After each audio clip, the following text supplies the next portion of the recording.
GMGF 2014 Ekonomi dan Pembangunan.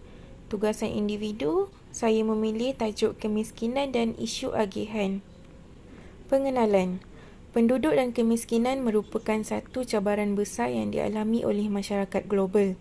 Menurut Nur Zita dan Siti Hadijah pada 2014, kemiskinan dapat dikenal pasti berdasarkan kekurangan sumber pendapatan untuk memperoleh keperluan asas, tingkat pendidikan yang rendah, tidak memiliki harta benda, tidak sihat tubuh badan, kekurangan makanan dan pakaian, tiada tempat tinggal yang selesa dan tiada pekerjaan yang dapat menjamin kelangsungan hidup. Seterusnya, definisi bandar. Menurut Katiman Rostam, bandar didefinisikan dengan pelbagai bentuk kerana ada pengkaji mentakrifkan bandar berdasarkan aspek fizikal sahaja. Sementara pengkaji lain mentakrifkan bandar berasaskan sifat-sifat manusia. Kebiasaannya bandar ditakrif berasaskan kepada saiz penduduk. Okey, seterusnya kemiskinan bandar. Kemiskinan merupakan masalah yang amat rumit dan memberi impak kepada pembangunan negara. Golongan miskin bandar pada tahun 2000 yang terdiri daripada golongan berpendapatan rendah dan sederhana.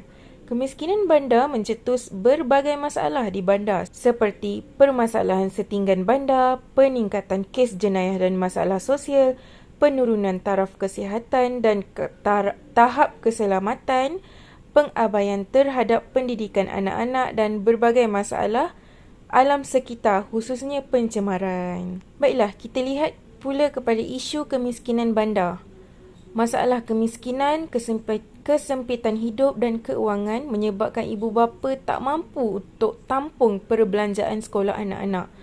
Peningkatan golongan gelandangan saban hari kerana ketiadaan tempat tinggal dan pekerjaan.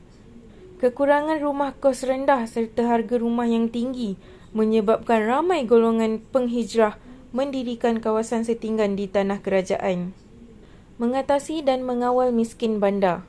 Kerajaan seharusnya mengutamakan keperluan asas penduduk bandar, termasuklah menambah dan menyediakan peluang-peluang pekerjaan yang sesuai. Mengkaji dan menetapkan semula kadar gaji dengan berpandukan kepada anggaran kos-kos perbelanjaan asas bulanan. Meningkatkan program ke arah meningkatkan tahap kesihatan termasuk program perancangan keluarga. Mari kita lihat tentang pengenalan isu agihan di Malaysia. Semenjak merdeka, Malaysia tidak terlepas daripada isu pertumbuhan dan agihan yang tidak sama rata dan sama taraf. Isu agihan kini berkait rapat dengan fungsi kuasa kepimpinan negara memilih dasar agihan manakah yang hendak dilaksanakan dalam kehidupan ekonomi negara dan umat sejagat. Isu ketidaksamaan agihan pendapatan. Isu ketidaksamaan ini menjadi agenda penting dalam misi nasional sebagai teras ketiga, iaitu menangani masalah ketidakseimbangan sosioekonomi.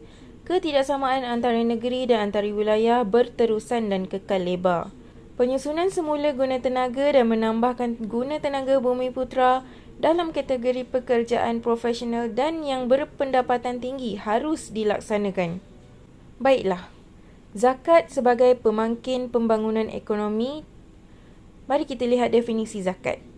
Zakat bermaksud harta yang tumbuh, bertambah, berkat, bersih, suci dan subur merupakan salah satu daripada rukun Islam yang wajib dilaksanakan oleh setiap umat Islam telah cukup syarat wajib zakat. Isu agihan zakat.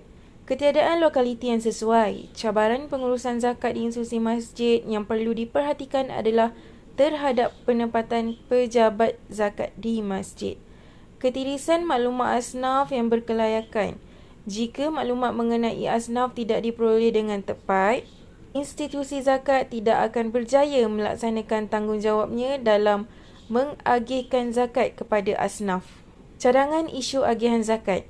Usaha membasmi kemiskinan sangat bergantung harap kepada campur tangan kerajaan. Program intervensi bagi membantu golongan miskin ini perlu bersifat konsisten. Mengkonstruksikan budaya miskin kepada satu pemikiran yang bersifat memperkasa. Melakukan agihan barangan dan perkhidmatan dengan kos yang rendah, murah atau percuma kepada golongan miskin selain daripada usaha mengagih semula pendapatan dan kekayaan. Dan akhir sekali adalah kesimpulan. Kemiskinan tidak boleh dipandang ringan kerana jumlah penduduk bandar akan terus meningkat. Pelbagai faktor yang saling berkaitan perlu diberi perhatian oleh penggubal dasar. Bagaimanapun, melalui komitmen kerajaan yang bersungguh-sungguh, masalah kemiskinan akan dapat diatasi dalam masa yang terdekat. Sekian, terima kasih.